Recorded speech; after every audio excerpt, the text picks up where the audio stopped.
Hello everyone, welcome to Exam Dost my dear friends and I'm back again with one very important video for all of you.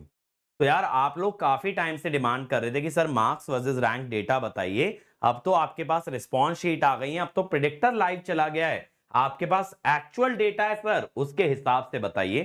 तो आप ही लोगों की मांग पूरी करने के लिए मैं आप लोगों के सामने हाजिर हूं। उम्मीद करता हूं आप लोग इस वीडियो को लाइक करेंगे, शेयर करेंगे और चैनल पे पहली बार आ रहे हैं तो सब्सक्राइब करेंगे। अब देखो सबसे पहली बात, ये एनालिसिस पिछले वाले से डिफरेंट क्यों है? पिछले वाले एनालिसिस में मैंने आपको अपनी फील बताई थी कि मुझे क्या लगता है पेपर देखने के बाद कि इस पेपर में बच्चों के मार्क्स कितने आएंगे और कितने मार्क्स लाने से आप क्या रैंक एग्जाम के अंदर एक्सपेक्ट कर सकते हो। वो मेरी गट फीलिंग थी, वो मेरा एनालिसिस था। लेकिन अब जो इंफॉर्मेशन मैं आपके साथ शेयर कर रहा हूं ये इस आधार पे है कि बच्चों के मार्क्स रैंक प्रेडिक्टर ने कितना कैलकुलेट करके दिया है। अब देखो यार, कभी भी सारे बच्चे तो मार्क्स चेक नहीं करते हैं, करेक्ट?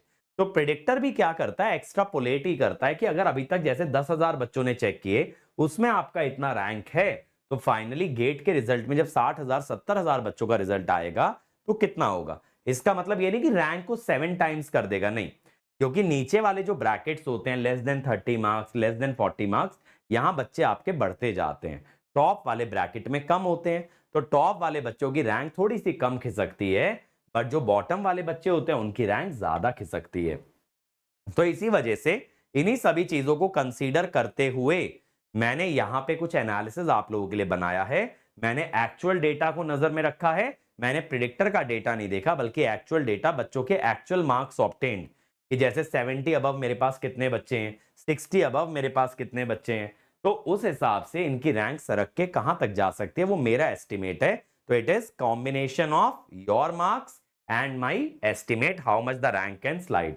और मेरी ये एक्सपेक्टेशन है बेटा, ये काफी हद तक एक्यूरेट होगा। हल्का बहुत ऊपर नीचे yes definitely there can be, but this is going to be very accurate, क्योंकि अब इसके अंदर एक्चुअल मार्क्स आप लोगों के फीड किए गए हैं। तो आपके मार्क्स और मेरे एक्सपीरियंस का कॉम्बिनेशन है। और इस वीडियो के अंदर मैं आपको यह भी बता दूंगा बेटा कि कितनी रैंक पे आप लोग किन ऑप्शंस को टारगेट कर सकते हो, या फिर आपको कुछ मिल भी सकता है या नहीं मिल सकता है। बट एग्जैक्टली क्या मिलेगा, कौन सी आईआईटी में एडमिशन मिल सकता है, कौन सा एनआईटी आपको मिल सकता है, ये अभी मैं नहीं बताऊंगा। ये गेट का रिजल्ट आने दो, उसके बाद अपन पोस्ट गेट गाइडेंस करेंगे। लेकिन सर आपने तो बोला था आप तुरंत बताएंगे, वो इसलिए बेटा पोस्ट गेट गाइडेंस अभी इसीलिए स्टार्ट नहीं किया क्योंकि देखो आईआईटीज एनआईटीज इन सब की जो कट ऑफ होती है ना, that is always based on GATE score. अब गेट स्कोर कोई भी प्रिडिक्ट नहीं कर सकता, पता है क्यों? गेट स्कोर निकालने का एक फॉर्मूला होता है जिसमें आता है कि टॉप 0.1% बच्चों के कितने एवरेज मार्क्स हैं, उनका स्टैंडर्ड डेविएशन क्या है, आप कट ऑफ कितना लेके चल रहे हो, ओवरऑल बच्चों का एवरेज क्या है। अब ये सारी चीजें कोई भी प्रिडिक्ट कर सकता है, करेक्ट, कैलकुलेट नहीं कर सकता।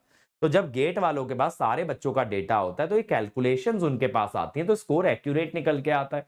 अभी हम लोग जो स्कोर देंगे उसमें ऐसी पैरामीटर हल्का बहुत अपनी तरफ से डाल के कोशिश करेंगे ठीक ठाक स्कोर आपको नजर आए। लेकिन गेट स्कोर इज समथिंग जो कि मैथमेटिकल है, जिसका प्रिडिक्शन कर पाना without having the 100% data is not practically possible. तो जब आपके पास प्रॉपर स्कोर नहीं है तो आप जान करके करोगे भी क्या, है ना?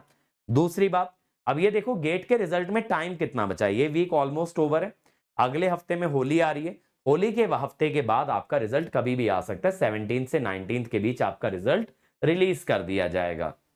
तो जब रिजल्ट आने ही वाला है बेटा, तो इतना इंतजार सही तो एक हफ्ता और कर लो। उसके बाद मैं कोशिश करूंगा डेली आप लोगों के लिए एक वीडियो लेकर के आऊं in order to guide you कि आप कौन से कॉलेज में अप्लाई कर सकते हो, सीसीएमटी में कैसे आप अप्लाई करोगे, ठीक है?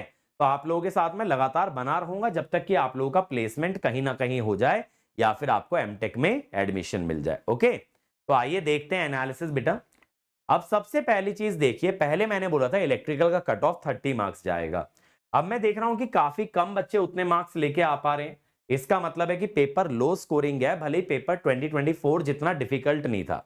तो कट ऑफ 24 के आसपास ही रहेगी, यानी कि 26 से लेके 28 आप इसका रेंज पकड़ के चल सकते हैं। तो कट ऑफ एक नंबर ऊपर नीचे इसके जा सकती है, बट इतना ही आपका कट ऑफ जाना चाहिए for the general category student. और मतलब मेरे लिए थोड़ा सा निराशाजनक है कि इतना कम कट ऑफ जा रहा है जबकि पेपर का लेवल इस बार इजी था, ठीक है? जैसे 23 24 के अंदर हुआ क्या कि पेपर एक्चुअली बहुत टफ बन गया। वहां बच्चों को हवा ही नहीं लग रही थी कि सवाल बनाना कैसे है, तो समझ आता है कि लो स्कोरिंग गया। लेकिन यहाँ पेपर बना सकते थे, शायद आप अपनी गलतियों में कहीं ना कहीं उलझ के रह गए बच्चे, और वो चीज मतलब थोड़ा सा डिसअपॉइंटिंग होती है कि पोटेंशियल भी था, मौका भी था, तो इसको फोड़ा जा सकता था। फिर देखो ईसीई के अंदर तो जो प्रिडिक्शन था मेरा 25-26 नंबर, उतना ही कट ऑफ जाना चाहिए। बट आईएन काफी सरप्राइजिंग है। इंस्ट्रूमेंटेशन के पेपर में जैसे लास्ट ईयर एनलॉग बहुत डोमिनेटिंग था, काफी अच्छा पेपर बना था, बट फिर भी बच्चे अच्छे मार्क्स लेके आए थे। इस बार इंस्ट्रूमेंटेशन में बच्चों के मार्क्स कम दिख रहे हैं, उसका एक कारण ये भी हो सकता है, जैसे मैंने पेपर को चैलेंज किया, इस बार कुछ क्वेश्चन कंट्रोवर्शियल थे, यानी जिनके आंसर देख के लग नहीं रहा कि उन्होंने सही दिए हैं या उस क्वेश्चन के ग्रेस मार्क्स मिलने चाहिए। अब ग्रेस मार्क्स मिलने पे कट ऑफ थोड़ा बढ़ सकती है, बट हम आईआईटी के ऊपर ना डिपेंड करके नहीं चल सकते कि हाँ यार ग्रेस मार्क्स मिलेंगे मिलेंगे और कट ऑफ ऊपर जाएगी या मेरे मार्क्स इंक्रीज हो जाएंगे, क्योंकि कई बार आईआईटी ना बहुत स्टबर्न होती है कि नहीं यार हम तो गलत कर ही नहीं सकते, तो हम तो मार्क्स देंगे नहीं। तो अगर वैसा रहता है तो देखो आईआईटी के हाथ में ये फाइनल वर्डिक्ट, वो तो हम नहीं बदल सकते, बट हमने रिक्वेस्ट की है, देखिए आपके क्वेश्चंस में कुछ गलतियां, आप इनको सुधारिए। अब सुधारते हैं तो बहुत बढ़िया बात है। तो ये मुझे लगता है कि कट ऑफ आपके जाने चाहिए। अब आते हैं one by one each branch पे, ठीक है। तो इलेक्ट्रिकल से शुरू करेंगे। अब देखिए मैंने पहले बोला था कि रैंक 1 to 10 80 अबव ले जाएंगे। अब मुझे क्या लगता है कि एक दो बच्चे हो सकते हैं जो 80 अबव जा रहे हो, बट अगर आप 75 अबव हो तो आपको अंडर 10 रैंक मिलना चाहिए। तो जो भी बच्चे 75 अबव हैं खुश हो जाइए, अंडर 10 रैंक का बहुत अच्छा चांस है। फिर 68 प्लस, अगर आप 68 प्लस हो, ये 67 या 69 भी हो सकता है, ठीक है, तो आप अंडर 50 आ सकते हैं, आप अंडर 50 आ सकते हैं। फिर अगर आप 64 प्लस हैं तो आप अंडर 100 रैंक ला सकते हैं। तो 65 मार्क्स वाले बच्चों को अंडर 100 आने का चांस बहुत अच्छा है। और ये तीन ब्रैकेट के जो बच्चे हैं जो अंडर 100 तक हैं, इनके लिए बेटा सारे ही ऑप्शन खुले हैं, सारी पीएसयू इनके लिए खुली हुई हैं, सारे कॉलेजेस खुले हुए हैं, इवन आईआईटी आईएससी का टॉप से टॉप कोर्स खुला हुआ है। आईएससी के अंदर भी वीएलएसआई जो कि मोस्ट डीम्ड आफ्टर ब्रांच है, जिसके पीछे बच्चे भागते हैं, आप उस ब्रांच को भी यहां से क्रैक कर सकते हैं। फिर देखिए अंडर 200 रैंक के लिए 60 प्लस आएगा, यहां पे भी आपको पीएसयू कॉल आ जाएगा। अगर 60 प्लस पे हो तो 200 के नीचे पीएसयू कॉल आ जाएगा, और यहां पे बहुत अच्छा चांस होता है पीएसयू में कन्वर्ट करने का, अगर आपकी कम्युनिकेशन स्किल ठीक ठाक है। मैं नहीं कह रहा अच्छी है, बट ऐसा भी नहीं है कि एकदम सवाल पूछा किसी ने सामने से आप एकदम ब्लैंक हो गए, पसीना छूटने लग गया, उतनी बुरे हालात नहीं है, तो पीएसयू निकाल ले जाओगे यहां से, ठीक है। फिर 500 रैंक के लिए आप 53 या 55 मार्क्स तक एक्सपेक्ट कर सकते हो। तो लास्ट ईयर ये थोड़े कम मार्क्स पे गया था, अब देखो यहां पे थोड़े से मार्क्स बढ़ेंगे। टॉप मार्क्स तो ऑलमोस्ट सिमिलर ही आ रहे हैं, ठीक है, टॉप में तो मार्क्स आपको सिमिलर ही नजर आ रहे हैं, लेकिन ये नीचे के लिए मार्क्स थोड़े से बढ़ रहे हैं। दो तीन नंबर का लास्ट ईयर से गैप क्रिएट हो रहा है। जैसे यहाँ 50 नंबर है तो यहाँ 53 हो गया, यहाँ 44 मार्क्स है तो यहाँ 47 हो गया। तो ये तीन चार नंबर का लास्ट ईयर से गैप आ रहा है। अब ये देखो, ये जो एकदम नीचे वाले हैं ये मार्क्स सिमिलर हो जाते हैं, ये 37 मार्क्स पे यहां भी था, यहां भी था, और यहां 5000 के नीचे रैंक आपकी आ जाएगी 30 प्लस मार्क्स पे, ठीक है। अब 5000 के नीचे तो बेटा जाने का कोई सेंस ही नहीं है, क्योंकि बच्चों का सिलेक्शन ही 7-8 हजार बच्चों का तो होता ही है 16% में। 16% क्राइटेरिया रहता है ना, आप लोगों को पता होगा, गेट में 16-17% बच्चे ही क्वालिफाई करते हैं। तो ये मेरे हिसाब से एनालिसिस रहना चाहिए। अंडर देखो, अंडर 100 आपको सारे आईआईटी आईएससी मिल सकते हैं, under 200 IIT Bombay, IIT Madras, ISC, इनकी एक दो टॉप ब्रांचेस क्लोज हो जाएंगी, बट 200 तक पीएसयू भी मिल जाएगा और बाकी सब कुछ मिल जाएगा। 500 के अंदर अंदर पीएसयू में कॉल आने का चांस अच्छा रहता है, और यहां पे अगर पीएसयू में नहीं भी कन्वर्ट कर पाए तो सेकंड थर्ड लिस्ट में मिल जाएगा। और यहां पे आप 500 रैंक तक अगर ला रहे हो तो आप ये मान लो कि ओल्ड आईआईटी में टॉप ब्रांच मिलना मुश्किल है, फिर आप न्यू आईआईटी के लिए जा सकते हो, टॉप ब्रांच चाहिए, या ओल्ड आईआईटी में इंटरडिसिप्लिनरी ब्रांच के लिए जा सकते हो, जैसे आर्टिफिशियल इंटेलिजेंस, मशीन लर्निंग, जिनका भविष्य बहुत अच्छा है, बहुत अच्छा यहां से पैकेज लग सकता है, लेकिन ऑब्वियसली ये वो ब्रांचेस नहीं है जिनको आप जानते हो समझते हो, ठीक है। और 1000 रैंक के नीचे, 1000 रैंक के नीचे अगर आ रहे हो 500 से 1000 में, तब आप न्यू आईआईटीज को टारगेट करो, नहीं तो टॉप एनआईटीज को टारगेट कर लो, ठीक है।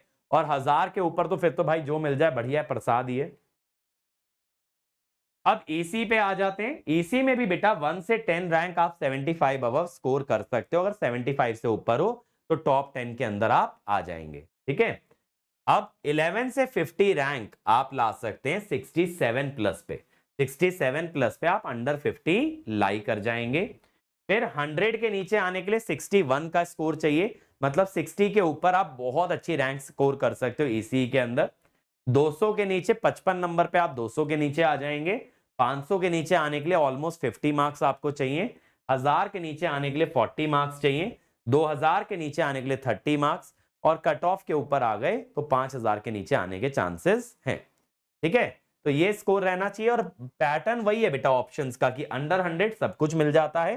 ठीक है, 200 तक देखो ईसी में, लेकिन ऑप्शन थोड़े और बियॉन्ड जा सकते हैं, क्योंकि ईसी में जैसे वीएलएसआई सबसे बड़ी ब्रांच है, उसकी सबसे ज्यादा सीटें ईसी के अंदर होती हैं। ठीक है, तो ईसी वाले बच्चे थोड़ा इलेक्ट्रिकल से कम रैंक भी लेके आते हैं, तो सेम ऑप्शन को कन्वर्ट कर सकते हैं। वैसे भी वीएलएसआई देखो ईसी का कोर डोमेन है, इलेक्ट्रिकल वाले उसमें एलिजिबल हैं, yes they can go for that, but at the same time हमें यह भी समझना होगा इलेक्ट्रिकल का कोर सेक्टर होता है power, electronics, energy, power system, इस तरह की चीजें इलेक्ट्रिकल का कोर सेक्टर बनाती हैं। अब आईएन में देखो बहुत ज्यादा बच्चे नहीं है, तो इसीलिए मेरे पास बहुत डिटेल डेटा नहीं है, बहुत लेट तक मैं 1000 तक बता सकता हूं। यहाँ पे 60 प्लस अंडर 10 रैंक आना चाहिए। इस बार काफी कम मार्क्स के बच्चों के आ रहे हैं। अब ये हो सकता है देखो किसी के अच्छे मार्क्स आ रहे हैं, बहुत सारे बच्चों के अच्छे मार्क्स आ रहे हैं, और उन सभी ने हमारा प्रिडिक्टर टेस्ट नहीं किया, तो ये एनालिसिस फेल हो जाएगा, बिल्कुल मैं मानता हूं। लेकिन अगर लॉ ऑफ एवरेजेस का इस्तेमाल करें कि हर रेंज के ठीक ठाक बच्चों ने रिजल्ट चेक किया है, ऐसा नहीं है कि सिलेक्टेड बच्चे ऐसे हैं जिनके अच्छे मार्क्स है और उन्होंने चेक नहीं किया, तो फिर ये डेटा होल्ड करना चाहिए। तो 1 से 10 तक टॉप 60 अबव आप अंडर 10 आ जाएंगे, 54 अबव अंडर 50 आ जाएंगे, 45 अबव अंडर 100 आने के चांसेस हैं, 40 above under 200, 35 above under 500 and 30 above under 1000। ठीक है, इसके आगे कमेंट कर पाना मेरे लिए पॉसिबल नहीं है, क्योंकि आईएन में मेरे पास उतने डेटा पॉइंट नहीं थे और उतने बच्चे बैठते भी नहीं है। तो इस बार जो डेटा मेरे पास आईएन का आया है, जिन बच्चों ने चेक किया है, वहां से लो स्कोरिंग नजर आ रहा है पेपर। और अगर आईएन में आपके मार्क्स कम भी आ रहे हैं, तो यहाँ पे आपके पास एमटेक का अच्छा चांस बनता है, क्योंकि कम मार्क्स पे भी यहाँ अच्छा स्कोर, अच्छा रैंक आपको मिलेगा।